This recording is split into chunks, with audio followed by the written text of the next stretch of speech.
একটা কথা সচ্চা, আমি পাক্কা হারামির বাচ্চা।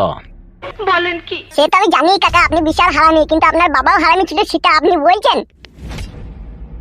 ওই সুরের বাচ্চা, তোকে কে কথা বলতে বললি এখানে? ভুলে গেছে কাকা, ভুলে গেছে। আর বলবো না। দেখুন বিকাশ দত্ত বাবু, আপনি হারামি কি আপনার বাবা হারামি তা আমার জেনে কোনো লাভ নেই। আমি আমার হিস্সাটা পেলে আমি খুশি হব, বুঝতে পেরেছেন তো? তোর হিস্সা পেলে তো তুই খুশি হবি অফিসার, সেটা আমি বুঝলাম, কিন্তু আমার বউটাকে একটু খোঁজার ব্যবস্থা করতো। বিকাশ দত্ত বাবু, আমি এই পৃথিবীতে বহু মানুষ দেখলাম, মদখোর, গাঁজাখোর, আপিংখোর, চরসখোর, হিরোইনখোর, কিন্তু এরা তো এক ধরনের মাতাল। সেই সমস্ত মাতালগুনা এক বোতল মদ পিলি কি এক চিলিম গাঁজা পিলি তাদের নেশাটা পূরণ হয়ে যায়। আর তুমি এক ধরনের নেশাখোর, মেয়ে-ছেলিখোর মাতাল। ভালো মেয়ে ছেলে দেখলি তার পাকানে থার্মিটার লাগিয়ে তোমার চেক করতে ইচ্ছা হয়, তাহলে তুমিও এক ধরনের মাতাল। এ বোকাচুদা, কি বলছিস কি বে তুই? আমার টাকালি খেছিস, আমার টাকালি পড়ছিস, আবার আমাকেই বড় বড় ডায়লগ দিচ্ছিস।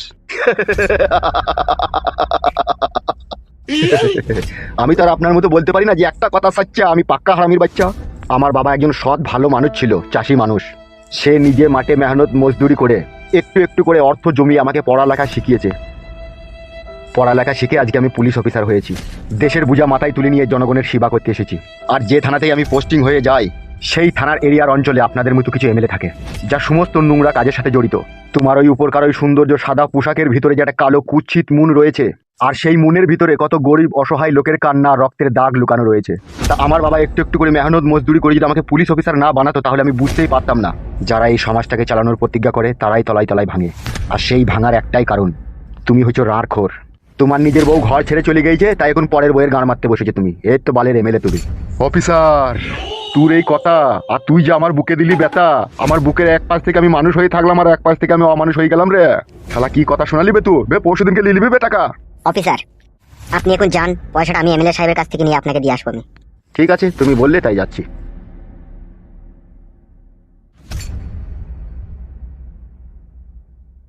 বড় ভাই, কি হলো, তুই আবার জ্ঞান দিবি নাকি আমাকে? আপনার মতো লোককে আমার জ্ঞান দেওয়ার সাহস আছে? আমি জ্ঞান দিতে পারবো না, আমি জ্ঞান দিলে আপনি নেবেন? বেশ ঠিক আছে, বল কি বলবি। এই ফাইল তো আপনার চরম সর্বনাশ করার চেষ্টা করছে। কি এসব আজে বাজে কথা বলছিস তুই? চেষ্টা করছে আপনার মেয়ের সাথে ঘরের ভিতরে প্রেমের কথা বলছিল। এসব বড়া কি আজে বাজে কথা বলছিস তুই? ওকেই জিজ্ঞেস করেন। কি রে ফাইল তো, ও যা বলছে তা কি ঠিক? ও যা বলছে মিথ্যে বলছে কাকা, এমনি কথা বলছিলাম। এ বুকাচুদা, তুই এমনি কথা বলছিলি? এমনি প্রেমের কথা হয় লাইবে? এমনি তো ভালো কথা হইবে।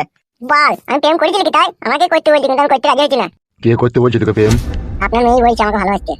তুই কি বলেছিস? আমি বলছি আমি ভালোবাসতে পারবো না কাকা, আমাকে মারবে। বে এইখানে আয়, আমার কাছে আয়। আমি যাবো না কাকা, তুমি মারবা। এই শালা খান কি ছেলে, কানে তোর ভাড়া ভরে দেবো, তাড়াতাড়ি এখানে আয়।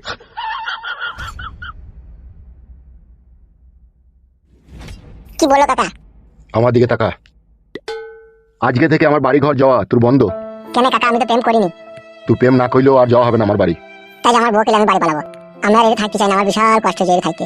তোমার কথাতে তো অতদিন থাকলাম, আর থাকবো না আমি এবার আমার বউকে পালাবো। তুই যে বাড়ি পালাবি, ততদিন যে খেয়েছিস তার টাকা পয়সাটা কে দেবে? তাই টাকা পয়সাটা দিবি, চলে যাবে। তা আমি বলেছি নাকি আমাকে খাই দিয়ে কাকাই আমাকে জোর জবরদস্তি করে রাখলে খাবে বলছে। এই তুই কি একবার বাড়ি যা তো। আইবে বাইরে। কেন কাকা, কি অসুবিধা বলো?